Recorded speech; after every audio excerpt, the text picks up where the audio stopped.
to his brown carrier bag. Through the half-open door he could see a large black cooking range with a fire in it, and an old threadbare armchair nearby. He shivered. Presently Tom came out with a pencil.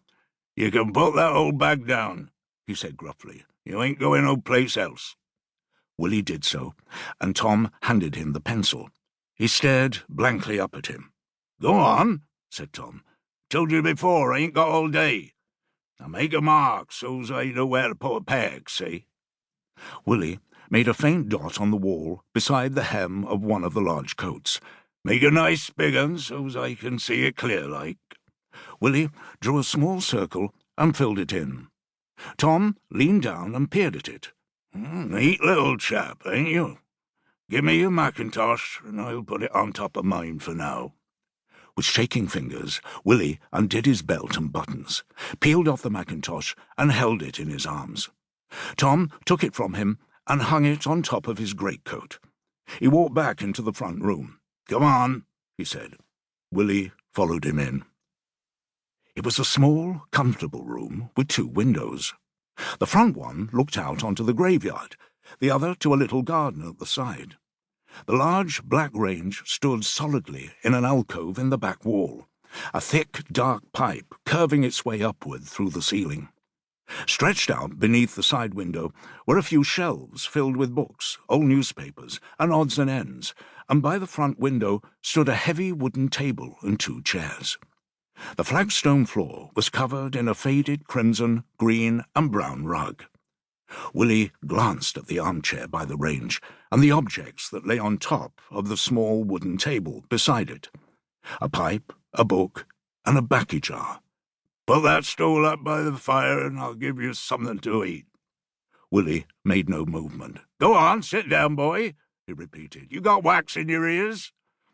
Willie pulled a small wooden stool from a corner and sat down in front of the fire. He felt frightened and lonely.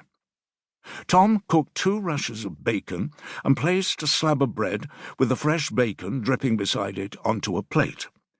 He put it on the table with a mug of hot tea. Willie watched him silently, his bony elbows and knees jutting out angularly beneath his thin grey jersey and shorts. He tugged nervously at the tops of his woolen socks, and a faint smell of warm rubber drifted upwards from his white plimsolls. "Eat that up," said Tom. Willie dragged himself reluctantly from the warmth of the fire and sat at the table. "You can put your own sugar in," Tom grunted. Willie politely took a spoonful, dunked it into the large white mug of tea, and stirred it. He bit into the bread, but a large lump in his throat made swallowing difficult. He didn't feel at all hungry, but remembered apprehensively what his mum had said about doing as he was told. He stared out at the graveyard. The sun shone brilliantly, yet he felt cold. He gazed at the few trees around the graves. Their leaves were all different colours, pale greens, amber, yellow. "Ain't you hungry?" asked Tom from his armchair. Willie looked up startled. "Yes, mister," he whispered. "Just a slow chewer, that it?" He nodded timidly and stared miserably at the plate. Bacon was a luxury. Only lodgers or visitors had bacon, and here he was not eating it.